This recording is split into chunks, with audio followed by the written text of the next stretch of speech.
লেখিকা প্রতীতি চৌধুরীর তৃতীয় জনের প্রভাবে। মা বিকেলে ফোন করেছিল। ঠান্ডাটা বাড়তেই বাবার হাঁপানির টানটা আবার বেড়েছে। বিছানা আর বালিশের ঝাড়নগুলো ঠিক করতে করতে আস্থা বলল, শিবম ওর ডেস্কটপের স্ক্রিনে চোখ রেখেই মুখে শুধু একটু হুম আওয়াজ করল। শিবম আর আস্থার ছোট্ট 4 বছরের ছেলে শঙ্খ খেলতে খেলতে বিছানারই একপাশে ঘুমিয়ে পড়েছে। আস্থা ওকে ঠিক করে শুইয়ে দিয়ে আবার শিবমের উদ্দেশ্যে বলল, মায়েরও তো শরীরটা ঠিক নেই, হাতে নার্ভের ব্যথাটা কমেনি, এদিকে একটু ঠান্ডা লাগলেই বাবার তখন বাড়াবাড়ি হচ্ছে। ডাক্তার বলেছে আবার শ্বাসকষ্ট হলে হসপিটালাইজ করতে। শিবম নিজের কাজ করতে করতে উত্তর দিল, হ্যাঁ সে ডাক্তার বললে তো করতেই হবে। কয়েক মিনিট আস্থা শিবমের দিকে তাকিয়ে ওর ভাবগতি বোঝার চেষ্টা করল। আস্থার কোনো কথাতে যেন ওর কোনো হেলদোলই নেই। শিবমের টেবিলের একপাশে ড্রয়ারটা ইচ্ছা করেই একটু জোরে টেনে নাইট ক্রিমটা বের করলো আস্থা। টেবিলটা আওয়াজ করে হালকা নড়তেই শিবম বিরক্ত হয়ে বলল, আরে আস্তে বের করবে তো, কি যে করো। আস্থাও এটাই চেয়েছিল, যাতে মহাদেবের ধ্যান ভঙ্গ হয়। সুযোগ পেয়ে ভারী গলায় বলল, তো আর কি করব, তুমি তখন থেকে আমার একটা কথাও শুনছো। শিবম ডেস্কটপের স্ক্রিন থেকে চোখ সরিয়ে ওর রিভলভিং চেয়ারটা ঘোরালো। আস্থা ভারী মুখে নাইট ক্রিমের কৌটোটা খুলে হাতে পায়ে মাখতে শুরু করেছে। তোমার এরকম কেন মনে হলো যে আমি শুনিনি? শিবম ওর দিকে তাকিয়ে জিজ্ঞাসা করলো। আস্থা একই রকমভাবে উত্তর দিল, শুনেও তো শুনছো না, এর থেকে বেশি তো কানে মেশিনটা না থাকলে শুনতে পাও। আবার তুমি এত রাত্রে কান আর মেশিন নিয়ে শুরু করলে কেন? বিয়ের সময় জানতে না কালা লোককে বিয়ে করছো বলে? বেশ রাগ দেখিয়েই বলল শিবম। আস্থা কিছুটা হকচকিয়ে গেল। ও নিজেও মাঝে মাঝে বুঝতে পারে না শিবমের কি হয়। প্রয়োজনীয় কথাতে কোনো উত্তর দেবে না, আর এদিকে ছোট্ট কথাতে এমন প্রতিক্রিয়া করবে। আস্থা তাড়াতাড়ি নাইট ক্রিমের কৌটোটা বন্ধ করে বিছানা থেকে উঠে শিবমের কাছে এগিয়ে গেল। তারপরেই অপরাধীর মতো বলল, সরি, আমি তোমাকে ওভাবে বলতে চাইনি। আসলে মা অনেক দিন ধরে শঙ্খকে দেখতে চাইছে। বড় হবার পরে তো শঙ্খ শালকুটি যায়নি। বাবারও শরীরটা এত খারাপ, কয়েকদিনের ছুটি নিয়ে যদি ওখান থেকে। আস্থার শেষের কথাগুলোকে বাদ দেওয়ার জন্যই যেন ইচ্ছে করে তর্কটা শুরু করলো শিবম। বেশ মেজাজ দেখিয়ে বলল, তুমি কি বলতে চাইলে সেটা আমি ভালো করেই বুঝেছি আস্থা। আসলে কি বলো তো, ভালোবাসার সময় তোমার সব কিছুকে ভালোবাসি বলাটা সহজ, কিন্তু বিয়ের পর একটা মানুষের সব রকম খুঁত মেনে নিয়ে চলাটা অতটাও সহজ নয়। আস্থা অবাক চোখে কয়েক সেকেন্ড তাকিয়ে শিবমকে বোঝার চেষ্টা করলো। এই তো মানুষটা খাওয়ার আগে অবধি দিব্যি ভালো করে কথা বলছিল, তারপরে অফিসের কয়েকটা মেল করতে হবে বলে ডেস্কটপ খুলে বসলো। যেই না আস্থা নিজের সব কাজকর্ম সেরে এসে মা বাবার নিয়ে দুটো কথা বলেছে, অমনি যেন মানুষটা মুহূর্তে পাল্টে গেল। এতদিন এক ছাদের তলায় থাকতে থাকতে আস্থা বেশ বুঝতে পারে শিবমকে। এরকম হুট করে আস্থার সাথে ঝগড়া করা, রাগ দেখানো, সবই যেন শিবম কোনো কিছু এড়িয়ে যাওয়ার জন্য করে। আজ অবশ্য সহজে ছাড়ল না আস্থা। শিবমের কথার উপরে উত্তর দিল, তা এতই যখন বুঝেছিলে তখন রাজি হয়েছিলে কেন বিয়ে করতে? প্রেম করার সময় মুখের উপরে বলে দিতে আমি মিথ্যাবাদী, তোমার মন রাখতেই এসব বলছি। শিবম ভাবেনি আজ আস্থা হঠাৎ এরকম বিপরীত সুরে উত্তর দেবে। বেশিরভাগ সময়ই ওদের কথার মাঝে শিবমের কানের সমস্যার প্রসঙ্গটা উঠে এলেই আস্থা চুপ করে যায়। কিন্তু আজ নদী উল্টো দিকে বইছে দেখেই শিবম একটু ভেবলে গেল। অবশ্য আস্থাকে বুঝতে দিল না, নিজেই গলাটা নামিয়ে বলল, শঙ্খ উঠে যাবে, অনেক রাত হয়েছে, ঘুমিয়ে পড়ো তো। আস্থা শুনল না। শিবমের চোখে চোখ রেখে বলল, আমি কিন্তু আমার কথার উত্তর পাইনি এখনো। শিবম বিষয়টা হালকা করতেই হেসে বলল, তুমি যে কি না এত রাত্রে বাচ্চাদের মতো কেউ ঝগড়া করে, ওসব ছাড়ো তো।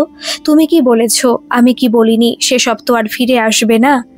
তোমাকে ওই কালা মানুষ নিয়ে ঘর করতে হবে, আর আমাকেও তোমার 2-1 গালাগাল সহ্য করতে হবে। চলো ঘুমিয়ে পড়বে, আমারও কাজ প্রায় হয়ে গেছে, এই উঠেই যাচ্ছি। এত কিছু বোঝাবার পরেও আস্থা একই রকম মেজাজে বলল, তুমি কিন্তু আমার উত্তর এখনো দিলে না শিবম, সত্যি করে বলবে তুমি কি চাও? শিবম মনে মনে বেশ ঘাবড়ে গেলেও উপরে মজার ছলেই আরও একবার বিষয়টা চাপা দেওয়ার চেষ্টা করে বলল, চাই মানে?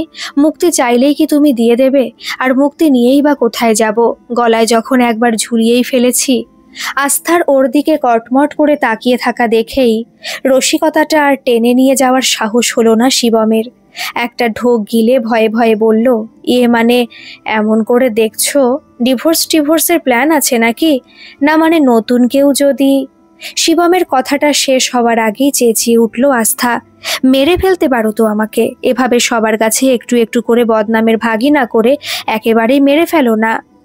আস্থার চেঁচানোতেই সম্ভবত শঙ্খ ঘুমের ঘোরে বিছানাতে হালকা কেঁদে উঠল।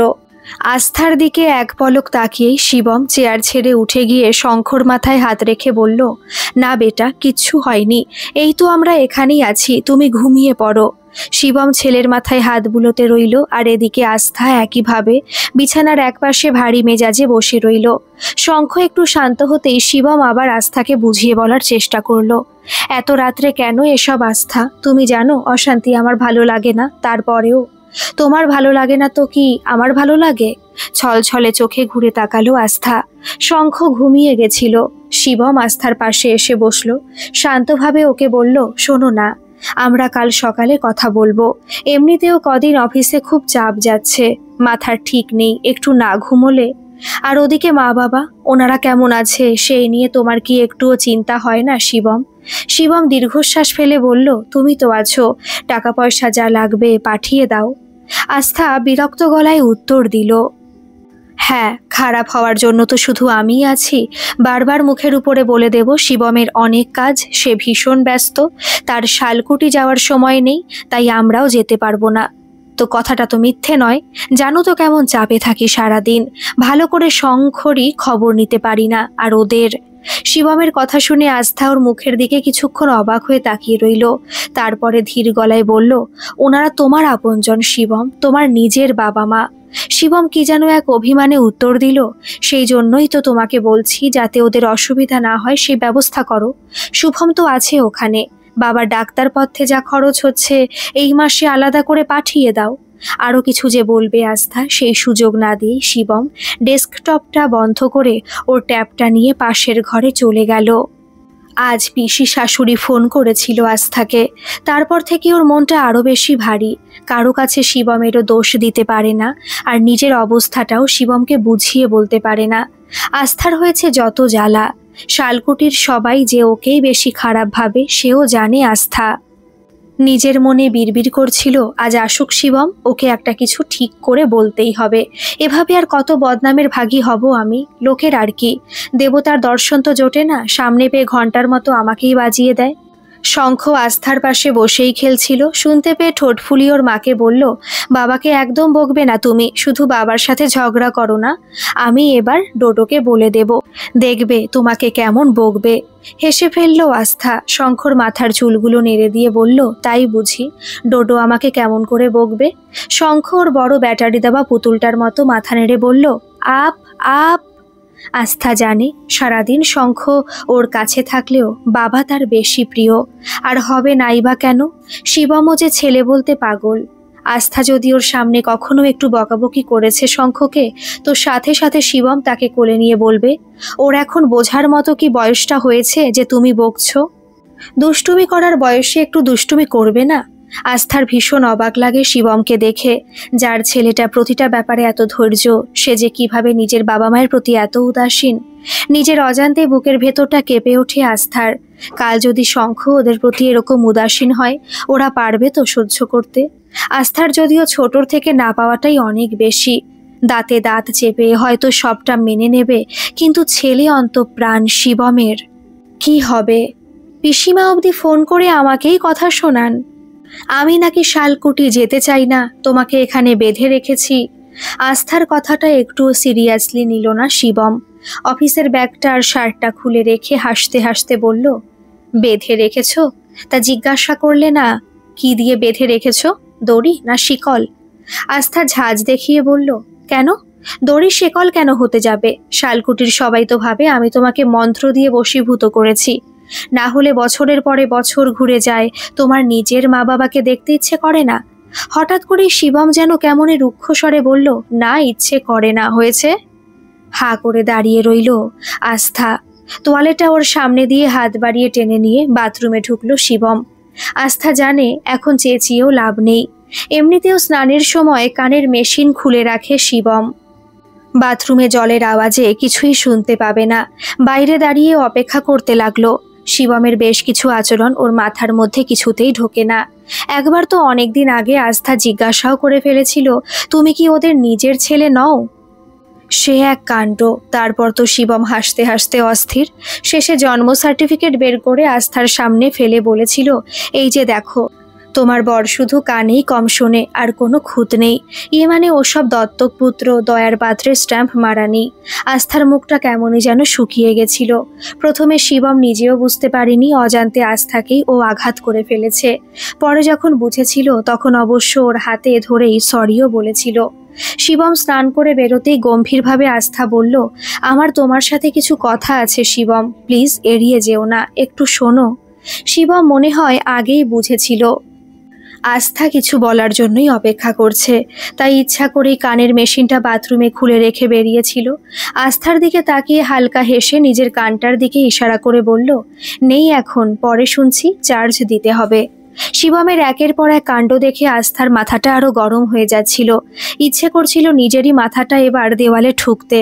খুব জোরে চেঁচিয়ে বলল, তুমি শুনবে নাকি আমি নিজেও এবার কালা হয়ে ঘরে বসে থাকবো? শিবম ছোটর থেকে ডান কানে শুনতে পায় না, আরেকটা কানে অল্প শোনে, তবে এতটাও অল্প নয় যে ওরকম ভাবে চেঁচালেও কিছু শুনতে পাবে না। ও হকচকিয়ে গিয়ে বলল, কি যে হয় তোমার মাঝে মাঝে? পাশাপাশি ফ্ল্যাটে কি ভাববে বলো তো? ভাববে অফিস থেকে আমি কিছু কাণ্ড করে ফিরেছি, আর তাই তুমি ফেরার সাথে সাথে। আস্থা একইভাবে চেঁচিয়ে বলল, হ্যাঁ, তো লোকে তোমাকে খারাপ ভাবলেই দোষ, আর আমি হাজারটা বদনাম মাথায় নিয়ে ঘুরছি, তার বেলা ঠিক আছে? এই নাকি আমাকে তুমি ভালোবাসো? শঙ্খ অবধি ওর মাকে এইভাবে চেঁচাতে দেখে দুবার মুখে আপাপ আওয়াজ করে ভয়ে পেয়ে খেলনাগুলো ফেলে বিছানার পাশের জানালাটার গায়ে সাটিয়ে চুপ করে বসলো। নিরুপায় হয়ে শিব মেশিনটা নিয়ে এসে কানে লাগিয়ে বলল, আচ্ছা বলো, তোমার কি কথা, কিন্তু প্লিজ এত চেঁচিও না। শঙ্খ ভয় পাচ্ছে, ওর কথাটা তো একটু ভাবো। গলার স্বরটা নামালেও আস্থার মেজাজ চড়েই রইল। ও বেশ কেটে কেটে বলল, দেখো, শালকুটি তোমার নিজের জায়গা, ওখানে তুমি বড় হয়েছ, কখনো কি বাড়ির বা বাড়ির কারো প্রতি টানও অনুভব করো না? কয়েক মিনিট থেমে শিবম উত্তর দিল, যদি বলি করি না, তাহলেই কি তুমি চুপ দেবে? আস্থা কয়েক সেকেন্ড ওর দিকে তাকিয়ে থেকে বলল, চুপ দেওয়ার প্রশ্ন আসছে না শিবম। যদি তুমি বলো তোমার ওদের প্রতি কোনো টান নেই, তাহলে আমি বুঝবো কাল হয়তো আমাদের প্রতিও কোনো টান থাকবে না। কাল হয়তো আমাকেও ভুলে যাবে আর শঙ্খকেও নিজের ছেলে বলে অস্বীকার করবে। আস্থা! এবার স্থান কাল ভুলে শিবম নিজেই চেঁচিয়ে উঠল। অবশ্য কয়েক সেকেন্ড পরে নিজেকে সামলে নিয়ে বলল, তুমি ভাবলে কি করে এমন কথা? সারাদিন এত পরিশ্রম কাদের জন্য করছি আমি? সকাল থেকে রাত্রি অফিসের এত চাপ কাদের জন্য মাথায় নিয়ে ঘুরছি? আস্থা শান্ত গলায় উত্তর দিল, নিজে কি না হয় সেই প্রশ্নটা করো। শঙ্খর ভীত মুখটার দিকে এক পলক তাকিয়ে শিবম বলল, বেটা, তুই ভয় পাচ্ছিস কেন? মা তো এমনি রোজ ঝগড়া খেলতে ভালোবাসে। আচ্ছা, তোকে তো বলা হয়নি, আমি আজ একটা নতুন বিল্ডিং ব্লক সেট এনেছি তোর জন্য, খেলবি? শঙ্খ ঘাড় নাড়তেই শিবম খেলার সেটটা অফিসের ব্যাগ থেকে বের করে খুলতে লাগলো। আস্থা তাচ্ছিল্য করে বলল, কি লাভ এসব করে? কাল তো ওর প্রতিও কোনো অনুভূতি থাকবে না। শিবম লাল, নীল, সবুজ, হলুদ নানা আকারের ঘর তৈরির ব্লকগুলো প্যাকেট থেকে বের করতে করতে বলল, যেটা বোঝো না সেটা নিয়ে কেন তর্ক করো আস্থা? আর তুমি জানো, শঙ্খর সামনে এরকম চেঁচামেচি আমার মোটেও ভালো লাগে না। ওর এতটুকু মনে কি ইমপ্রেশন হবে বলো তো? আস্থা বিদ্রুপ করে উত্তর দিল, শঙ্খর এতটুকু মনেও ওর বাবা মায়ের প্রতি যেটুকু অনুভূতি আছে তার এক কণাও যদি তোমার থাকতো, তাহলে রোজ রোজ আমাকে এভাবে তর্ক করতে হতো না। আচ্ছা তুমিই বলো তো, ছোটর থেকে কি আমি কম বদনামের ভাগী ছিলাম যে বিয়ের পরে তুমি আমার মাথাতে আরো কিছু বাড়ালে? শিবম দেখলো নতুন খেলনার সেটটা পেয়ে শঙ্খ আর ওদের দিকে খেয়াল করছে না, ওটা নিয়ে উল্টো পাল্টা করে সাজাবার চেষ্টা করছে। মনে মনে একটু আশ্বস্ত হয়ে শিবম আবার বলল, আচ্ছা আস্থা, তুমি বলতে পারবে আমি ঘরের লোককে দেখিনি, কোনো মাসে দেরি করেছি টাকা পাঠাতে, সেটাই কি ছেলে হিসেবে বাবা মায়ের প্রতি একমাত্র কর্তব্য? কাল যদি আমাদের বার্ধক্যের সময় শঙ্খ একই কাজ করে তখন পারবে তো মেনে নিতে? শিবমের কথা শেষ হওয়ার আগেই আস্থা ওর সামনে প্রশ্নটা রাখল। শিবম শঙ্খর কপাল থেকে নেমে আসা চোখের উপরের চুলগুলো সরিয়ে দিয়ে বলল, সব কর্তব্য কি পিতামাতার বার্ধক্যের সন্তানেরই হয়? আর সন্তানের শৈশবে পিতামাতার দায়িত্ব, সেটা কি চাইলেই অস্বীকার করা যায়? শিবমের কথাটা যে আস্থার মাথাতে ঠিক মতো ঢুকলো না সেটা ওকে দেখেই বুঝতে পারল শিবম। একটা দীর্ঘ নিঃশ্বাস ফেলে বলল, জানি না তোমাকে কতটা বোঝাতে পারবো। আচ্ছা, আমাদের শঙ্খকে দেখো, ওর রাগ, অভিমান, জেদ, ভয়, প্রতিটা ইমোশন আমাদের থেকে আলাদা তো। এখন যদি আমি ওর এই ইমোশনের সাথে নিজেদের ভাবনার তুলনা করে সাপ্রেস করার চেষ্টা করি, কি হবে? আস্থা ফ্যালফ্যাল করে ওর দিকে তাকিয়ে বলল, কি হবে? শিবম হালকা হেসে বলল, কি আর হবে, আমাদের ছেলেটা আমাদের কথাই মেনে নিতে বাধ্য হবে, কারণ ও নিজেও ভালো মতো বোঝে আমরা ছাড়া ও কিছুই করতে পারবে না। এরপর ধরো তুমি ওর কোনো ইমোশনের পরোয়া না করে দিনের পর দিন ঠিক সেইগুলোই করে চললে আর বলে চললে যেগুলো তুমি চাও, যা তোমার মনে হয়, একদিন তো শঙ্খ ঠিকই বড় হবে। ও জানবে তুমি ওর প্রতি সব দায়িত্ব পালন করেছো, কিন্তু ওর ইমোশনের পরোয়া করেছো কি? ওর আবেগের খেয়াল রেখেছো কি? যদি না রাখো তাহলে ওই বা পরে কেন রাখবে? ভরণ পোষণের দায়িত্ব তো দূরে থেকেও নেওয়া যায়, তাই না? আস্থা কিছুটা বুঝলেও ওর মন যেন এত বড় কথাটা মানার পক্ষপাতী ছিল না। শিবমের দিকে তাকিয়ে জিজ্ঞাসা করল, কিন্তু মা, মায়ের ঋণ কি শোধ হয়? সে যে গর্ভধারিণী। আজ তোমার মা যখন তোমাকে দেখার জন্য বারবার শালকুটি যেতে বলছে আর আমাকে বারবার তা ফিরিয়ে দিতে হচ্ছে, তাতে কি পাপ হচ্ছে না বলো? শিবম আবারও শান্তভাবে উত্তর দিল, মাকে তো আমি বলেছিলাম এখানে আসতে। মায়ের মনে হয় ওখানে বাবাকে অসুস্থ অবস্থায় ফেলে চলে এলে তার পাপ হবে, তাই নিজের পাপ পুণ্য নিজের কাছেই থাক না। আমার যা ঠিক মনে হয় তাই করছি। আস্থা আরও একবার অনুরোধের স্বরেই বলল, যদি আমি ধরে নিই তারা বুঝতেন না। বাচ্চাদের মনের আবেগ, অনুভূতি বোঝার ক্ষমতা তো সবার থাকে না, কিন্তু কারো অজ্ঞানতা তার দোষ কি করে হতে পারে শিবম? শিবম হেসে বলল, তাই বুঝি। আচ্ছা, একটা প্রতিবন্ধী বাচ্চার প্রতিবন্ধতাকে যদি তারই বাবা বারবার আঘাত করে, সেটাকেও তুমি কি অজ্ঞানতা বলবে, নাকি ধিক্কার, বিরক্তি? আস্থা কিছুক্ষণ চুপচাপ বসে থেকে ওঠার সময় বলল, কি জানি, আমি তো নিজের বাবা মাকে কখনো পেলামই না। পেলে হয়তো বুঝতাম ধিক্কার না বিরক্তি। ভারী মোড়ল হয়েছিস না, এত দাবি বলেই কানটা আগে খেয়ে জন্মেছিস। এত দাবি কি করলাম? আমি তো শুধু বলছিলাম পুজোতে নিজে পছন্দ করে। যদিও জুটতো, আর একদমই জুটবে না। আগে তোর ওই কানের পিছনে যা খরচা করেছি সেটা আমার ক্যাশ বাক্সে ফেলবি, তারপরে নিজের পছন্দের কথা বলবি। বাবা, প্যা প্যা করিস না তো, মুখের এত দৌড় বলেই কালা করে পাঠিয়েছে ঈশ্বর। কথাগুলো বলেই সেদিন দোকানে বেরিয়ে গেছিল কৈলাসনাথ। ওদের ছিল গোলদারি দোকান, বিক্রিবাট্টা মন্দ হতো না। সেই সাথে দোকানের সামনের মাচাতে গ্রামের প্রবীণদের আড্ডাও জমতো। ওই অঞ্চলের সেরা দোকান বলে পরিচিত ছিল শিবমের ঠাকুরদা ভৈরব দত্তের দোকান। ঘরে ওদের অভাব না থাকলেও অভাব ছিল মানসিকতায়। শিবম সেদিনও কেঁদেছিল পাথরের মূর্তির সামনে, কিন্তু পাথরের মূর্তিও কথা শোনেনি, আর ওর বাবাও ওকে কখনো বোঝেনি। পুরনো কথাগুলো ভেবেই চোখ দুটো ভিজে আসছিল।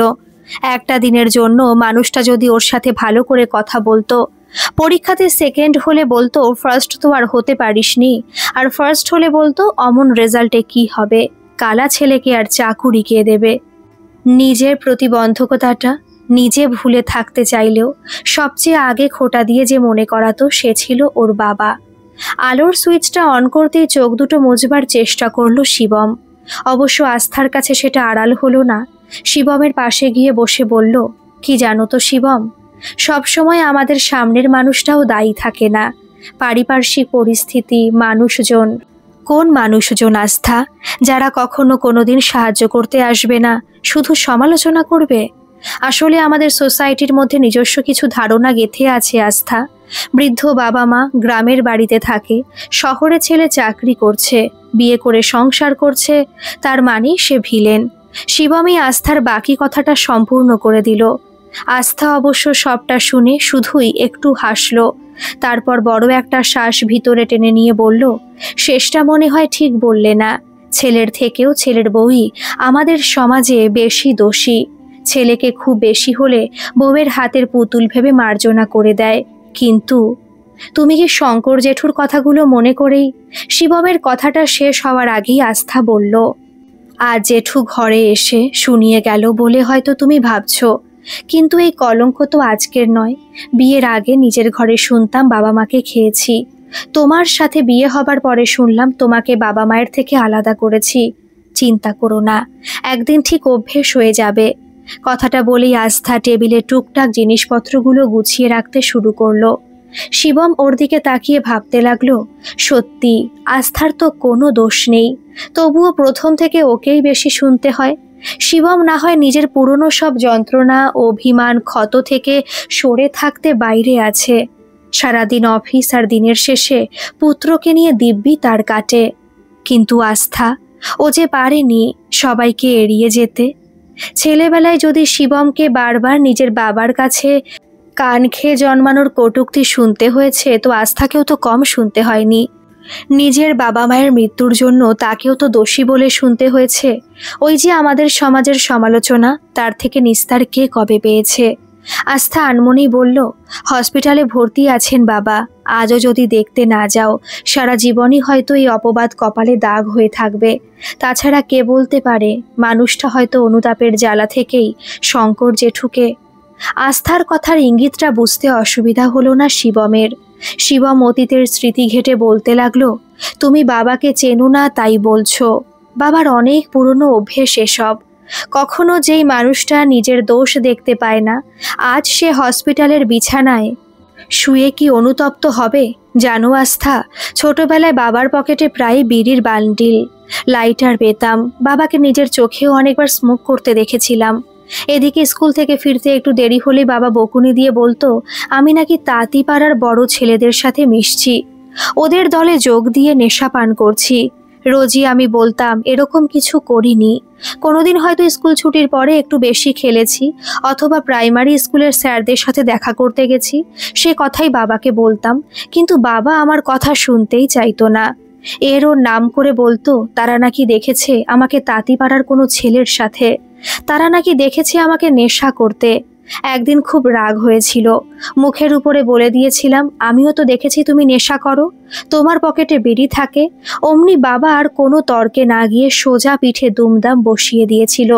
বলেছিল আমি নেশা করি, বেশ করি, তুই কেন করবি? মানুষটা চিরকালই এরকম, নিজের ভুল কখনো বোঝে না।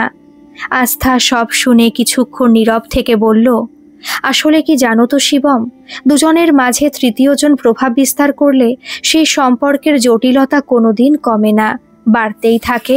এই যে বললে এর তার কাছ থেকে তোমার নামে কথা আসতো, আজকেই ধরো, তোমার কি মনে হয় শঙ্কর জেঠু এখান থেকে ফিরে গিয়ে বাবার রাগ প্রশমিত করবে? ভুল, আরও বাড়াবে। হে হে করে হেসে উঠে শিবম বলল, বাহ, বাবার রাগ? আর এদিকে বাবা যে আমাকে আজও লোকের কাছে অকৃতজ্ঞ, কুলাঙ্গার বলে ব্যাখ্যা করছে। বাবার ওই হসপিটালের খরচ থেকে সংসার খরচ নিজের পরিশ্রমে মেটাবার পরেও যখন আমাকে। আস্থা শান্তভাবে উত্তর দিল, এখানেও কি তৃতীয় জনের অবদান কম কিছু শিবম? আমাকেও কিন্তু কখনো আমার বাবা মা নিজেদের রোড অ্যাক্সিডেন্টের জন্য দায়ী করে যায়নি। দায়ী কিন্তু এই সমাজের তৃতীয় জনেরাই করেছিল। ফারাক কি জানো? মৃত মানুষগুলোকে ভুল বোঝার আমার যে জায়গা ছিল না, তোমার ক্ষেত্রে ছিল। শঙ্খ বিছানায় শুয়ে ঘুমোচ্ছিল, ওর নিষ্পাপ মুখটার দিকে তাকিয়ে শিবম ভাবছিল, সত্যি কি কোনো সম্পর্কে তৃতীয় জনের প্রভাব এত বেশি হতে পারে? কেউ কখনো পারবে ওর আর শঙ্খর মধ্যে বিভেদ করতে? কখনো না। কারণ ওরা যে বাবা ছেলে, একে অপরকে বোঝে, বিশ্বাস করে, ভালোবাসে। নিজের ভুলটা নিজেরই ভুল হয়, তৃতীয় কারোর প্রভাব বা দোষ নয়। গাড়ি নিয়ে কি খেলছিস বেটা? বাহ, এটা তো দারুণ ঘর করেছে আমাদের শঙ্খ, 3-3টে রুম, ওয়াও, আবার ব্যালকনিও। সন্ধেবেলা ঘরের মেঝেতে বসে প্রতিদিনের মতো শঙ্খ নিজের মনেই খেলছিল। শিবম অফিস থেকে ফিরে ওর খেলার ব্যাপারে জিজ্ঞাসা করতেই গাড়ি দুটো রেখে ও রান্নাঘরের দিকে ছুটে যাওয়ার চেষ্টা করলো। শিবম ওকে কোলে তুলে নিয়ে মেঝেতে বসে বলল, আরে আমাকে বলে যাবি না এটা কার ঘর করেছিস? শিবমের কিনে দেওয়া খেলনার সেটের রকমারি রঙের ব্লক দিয়েই একটা বাড়ি করেছিল শঙ্খ। ওকে জোর করে জিজ্ঞাসা করতে বলল, এটা আমার শোয়ার ঘর, আর এটাতে ডোডো থাকবে, আর এটাই আমি খেলবো। শিবম শঙ্খকে আদর করতে করতে বলল, বাহ, আমাদের শঙ্খ তো অনেক বড় ইঞ্জিনিয়ার হয়ে গেছে। তা শুধু আমাদের শঙ্খ আর ডোডো থাকবে? শঙ্খর মার বাবা কোথায় থাকবে? কয়েক সেকেন্ড চুপ করে থেকে শিবম বলল, ওরা আলাদা থাকবে। আমি ওদের সাথে থাকলে আমিও খারাপ কালচারের ছেলে হয়ে যাব। শঙ্খর কথা শুনে কপালের মাঝে ভাঁজ পড়ল শিবমের। অফিসের ব্যাগটা একপাশে সরিয়ে রেখে ছেলেকে আরো ভালোভাবে কোলে বসিয়ে জিজ্ঞাসা করলো, এরকম কি কথা শঙ্খ? বাবা মায়ের কাছে থাকলে কেউ খারাপ হয়ে যায়? শঙ্খ যেন বেশ বিরক্ত হয়ে শিবমের কোল থেকে ওঠার চেষ্টা করে বলল, হ্যাঁ হয়ে যায় তো।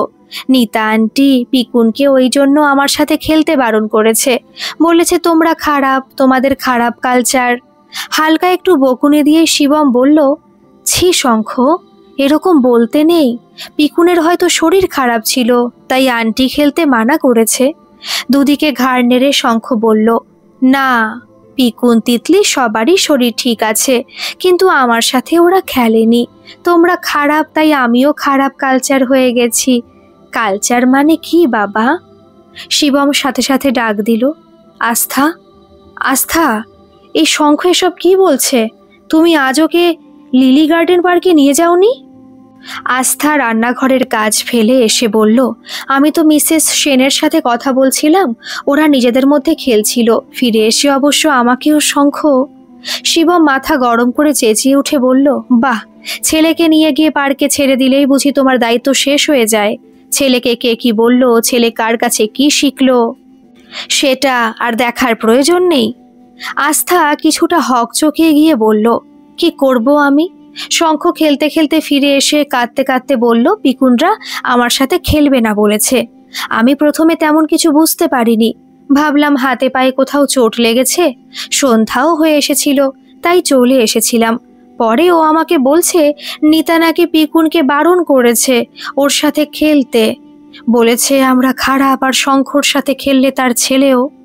শিবম হাঁ করে আস্থার মুখের দিকে কিছুক্ষণ তাকিয়ে থাকতে আস্থা নিজেই আবার বলল, আমাকে অমন চোখ করে কি হবে?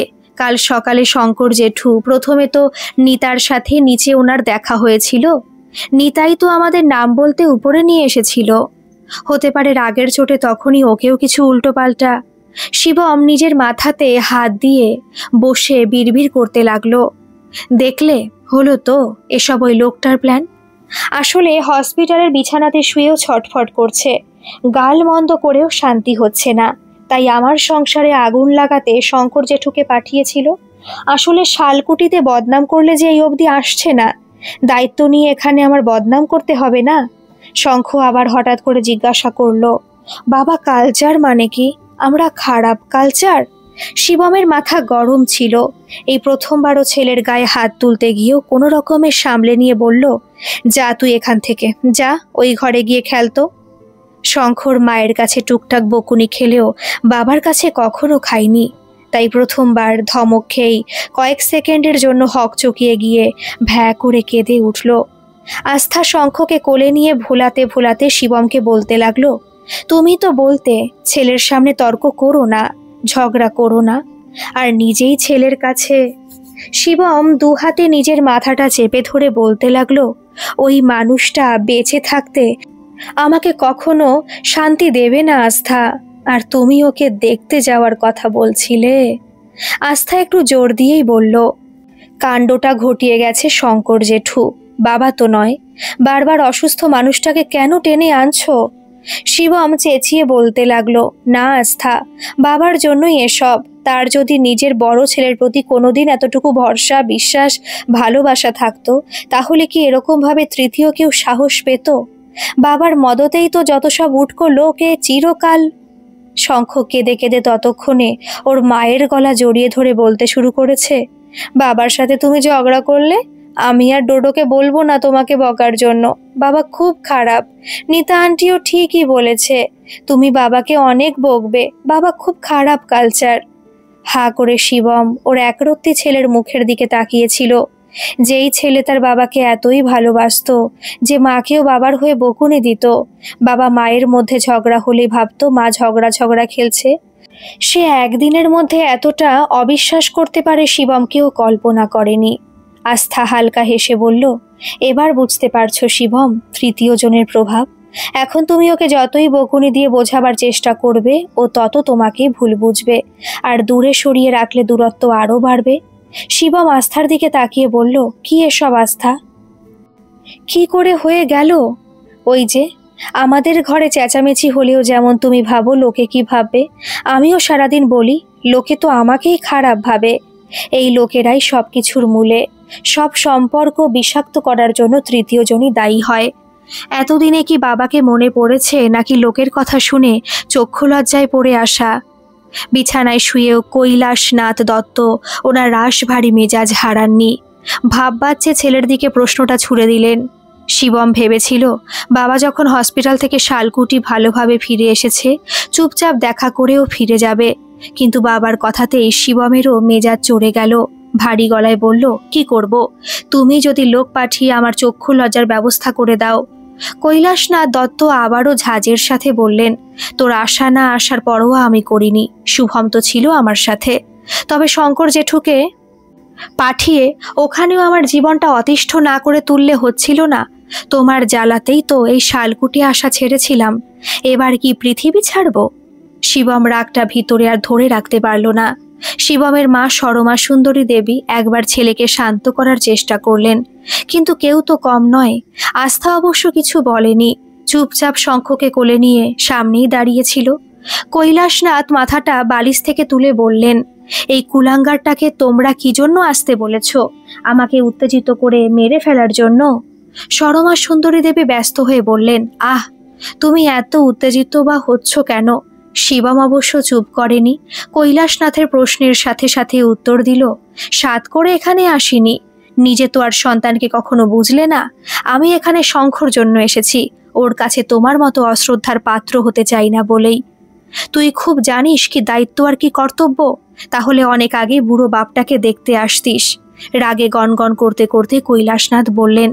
আস্থা ইচ্ছে করে ছেলেকে ঘরের এটা ওটা দেখাতে মনোযোগী করে রেখেছিল, যাতে বাবার তর্কাতর্কি আর না দেখে। কিন্তু একটু একটু করে শিবমের গলার আওয়াজ যেন বেড়েই যাচ্ছিল। শিবম অত্যন্ত তাচ্ছিল্যের সাথে বলল, থাক, তোমার মতো মানুষের কাছে আর জ্ঞান ধার করার ইচ্ছে নেই। ছোটর থেকে অনেক তো তোমার নীতিবোধ আর মূল্যবোধ দেখলাম। কৈলাসনাথ হুঙ্কার দিয়ে বললেন, বাপকে জ্ঞান দিস? বড় শিক্ষিত হয়ে গেছিস না আজ? শিক্ষিত না হই, তোমার মতো চিরকাল তো আর লোককে শাসিয়ে লোকের মাথায় নারকেল ভেঙে খাইনি। শিবম তর্ক করেই বলল। কৈলাসনাথ মাথা গরম করে চেঁচাতে লাগলো, কি কি এমন করেছি আমি? কেন? নিজে তো একজোড়া জুতো কিনে 4 বার পাল্টাতে যেতে, আর জুতোর দোকানি মানা করলে পুলিশের হুমকি দিতে। এইদিকে আমাদের দোকানে যদি আমার কোনো বন্ধু একটা কালো কলম ভুল করে নিয়ে গিয়ে বদলে নীল দিতে বলতো, অমনি তো দূর দূর করে তাড়িয়ে দিতে। ছোটর থেকে দেখেছি তোমার দ্বিচারিতা, অনেক নীতিবোধ আর আদর্শের মানুষ তো। আমার চোখও এবার তাই সইতে পাচ্ছে না। রেহাই দাও। হাত জোর করে বলছি, আমার আর আমার ছেলের জীবনটা বিষাক্ত করে তুলতে ওরকম গিরগিটি পাঠিও না। এক নাগারে বলে শিবম থামল। সবার সামনে পুরনো কথা ধরে খোঁচা মারতে কৈলাসনাথও একটু মিয়ে গেল। সরমা সুন্দরী বললেন, থাক না বাবা, একদিনের জন্য বাবাকে দেখতে এসেছিস। মা বাধা দিতে শিবম মায়ের উপরেই ঝালটা ঝাড়তে লাগলো। জানো তুমি শঙ্কর জেঠুর কীর্তি? কলোনিতে গিয়েও আমার নিন্দে বদনাম করে এসেছে এই লোকটার কথা মতো। ভাবতে পারো তার ফল কি হয়েছে? সরমা সুন্দরী এবার মুখে আঁচল দিয়ে কাদো কাদো গলায় বললেন, দেখ, তোর বাবাকে অমন দোষ দিস না। তুই দেখতে আসিসনি বলে মানুষটা শঙ্করদার কাছে একটু আধটু অভিযোগ অনুযোগ করেছিল ঠিকই, কিন্তু শঙ্করদাকে তোর ওখানে যেতে বলা তো দূর, যাতে তোকে ফোনও না করে তার জন্য মাথার দিব্যি দিয়েছিল। এবার যদি শঙ্করদা নিজেই মেয়ের বাড়ি থেকে ফেরার সময় তোর ওখানে। আস্থা একটু অবাক হয়ে জিজ্ঞাসা করল, আপনারা ওনাকে ঠিকানা দেননি? সরমা সুন্দরী দেবী দীর্ঘশ্বাস ফেলে বললেন, ঠিকানা দেওয়ার লোকের কি অভাব আছে? শিবুর অফিসের ঠিকানা তো শালকুটির কত লোকই জানে, সেখান থেকে হয়তো ঘরের ঠিকানাও। তারপরেই শিবমের দিকে তাকিয়ে সরমা সুন্দরী আবার বললেন, তোর বাপকে এখনো চিনলি না? মরবে তবু জেদ ছাড়বে না। সে তোর ভিটেই কাউকে পাঠাবে? কৈলাসনাথের বুকের পিথরে উথাল পাথাল হলেও বাইরে সে কিছুই বুঝতে দেবে না, এরকমই তার মন। তাই তো শঙ্খর দিকেও না তাকিয়ে মাথাটা অন্যদিকে ঘুরিয়ে বলল, কি হতো লোক পাঠিয়ে? বুড়ো বাপকে তো আর প্রয়োজন নেই এখন। পরমায়ু ছিল বলে হসপিটাল থেকে ফিরলাম, না হলে তো কবেই চলে যেতাম। বাপের প্রতি কোনো মায়া টান থাকলে তো এত সবের আগেই। শিবম হার মানল না। ওর বাবার কথা শেষ হওয়ার আগেই মুখের উপরে বলল, ফালতু একদম বকবে না তো। কেন? কোনো একদিন তুমি তো এরকম শিক্ষা দিয়েছিলে। যখন হাই স্কুলে ভর্তি হবার পরেও প্রাইমারি মাস্টার মশাইদের সাথে দেখা করতে যেতাম, তখন কি বলতে তুমি, ওদেরকে তো প্রয়োজন নেই, সময় নষ্ট করতে কেন যাস? আজ বুঝছো কেন যেতাম? প্রয়োজন না থাকলেও কোথাও কোথাও মায়া টান থেকে যায়। অবশ্য ওসব আবেগ অনুভূতি তোমার মতো মুদি দোকানি আর কি বুঝবে। তুমি তো শুধু ওই দাড়িপাল্লার ব্যবসাটাই বোঝো। সরমা সুন্দরী দীর্ঘশ্বাস ফেলে বললেন, অত সব পুরনো কথা তুই মনে রেখেছিস? আমরা ভাবতাম মনে থাকবে না কেন? বিনা অপরাধেই যা পেয়েছিলাম এখনো দাগ আছে। কি দোষ ছিল আমার? পুরনো স্কুলে স্যার ম্যামদের সাথে দেখা করতে গিয়ে একটু খেলে ফিরেছিলাম, 2-10 মিনিট দেরি হয়েছিল, আর তাতেই। সরমা সুন্দরী দেবী এবার আর শিবমকে কিছু বললেন না। কৈলাসনাথকে উদ্দেশ্য করে বলতে লাগলেন, মনে পড়ে সেদিনও আমিও বলেছিলাম শিবু বড় হচ্ছে, ওকে একটু নিজের মতো থাকতে দাও, বিশ্বাস করতে শেখো। তুমি সেসব না শুনে শঙ্করদার কথাতে বিশ্বাস করে বাঁশকঞ্চিতে করে ছেলেটার পা দুটো। কৈলাসনাথের চোখ দিয়ে দুফোঁটা জল শুধু বালিশে গড়িয়ে পড়ল। মুখে অবশ্য উনি কিছু বললেন না। আস্থা সাথে সাথে শিবমকে বলল, দেখলে, এটাই হয়। যে কোনো সম্পর্কে যখনই তৃতীয় জন ঢুকে পড়ে তখনই সেখানে আর কেউ আপন থাকে না। এভাবে নিজেদের মধ্যকার বিশ্বাসটা বিষিয়ে যায়, পড়ে থাকে শুধুই তিক্ততা। সরমা দেবী নিজেই বলতে লাগলেন, কি যে বলবো বৌমা, আমার ছেলের তো সত্যি কানের সমস্যা, কিন্তু এই মানুষটার যে মাথার ব্যামো, চিরকাল এত কান পাতলা স্বভাব। নিজের যদি একটু বিচার বুদ্ধির ক্ষমতা থাকতো তাহলে কি আর সংসারে এমন ভাঙন ধরতো? শুভ তো প্রায়ই রেগে বলবে আমি চললাম, মজদুরি করব, তবু আর তোমার কাছে হাত পাতব না। আসলে নিজের ছেলের কথা না শুনে কেউ যদি পড়শির কথা শুনে চলে সারা জীবন, তো তার কপালে আর কি লেখা থাকবে? এই যে আমাদের শিবু, ওর কানের সমস্যা নিয়ে কেউ যদি সহানুভূতি দেখিয়ে দোকানে 2 কথা বলে যেত, অমনি তার নিজেরই কানের মধ্যে যেন ইঁদুর ছুটত। রাগ জ্বালা যত কিছু শিবুর উপরে মেটাতো। মার স্ত্রীর কাছে সব কথা শুনতে শুনতে বাবার প্রতি এতদিনের জমানো অভিমান যেন একটু একটু করে মোমের মতো গলছিল শিবমের হৃদয়ে। তৃতীয় ব্যক্তিবর্গের ছড়ানো বিষাক্ত মেঘ বাষ্প ঝরে পড়তে চাইছিল চোখের ধারাতে। আমাদের সমাজের সমালোচনা যে কত সহজে কত আপন সম্পর্কের মধ্যেও ঘুণ পোকার বীজ বপন করে দিতে পারে, তারই সাক্ষী ছিল দত্ত পরিবার। আস্থা হালকা হেসে বলল, বুঝলে তো এবার? শঙ্খ যদি সেদিন এই একইভাবে বাইরের লোকের কথা শুনে তোমার উপরে প্রশ্ন চিহ্ন না ধরতো, তাহলে কি শালকুটিতে আর আসতে বলো? ওই যে বলে না, বিষে বিষে বিষক্ষয় হয়, সেটাই হলো। শঙ্খকে আস্থার কোল থেকে নিজের কোলে নিয়ে শিবম বলল, কালচার মানে শিক্ষা বেটা। এই যে তোকে আমরা যা শেখাই, যা পড়াই, যা বোঝাই, সেই সব কিছু।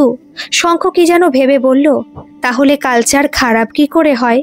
কৈলাসনাথ বিছানায় শুয়েই গম্ভীর গলায় বললেন, কালচার খারাপ হয় না দাদু ভাই। মানুষ অনেক সময় ঠিক কালচারটা বুঝতে ভুল করলে খারাপ হয়ে যায়।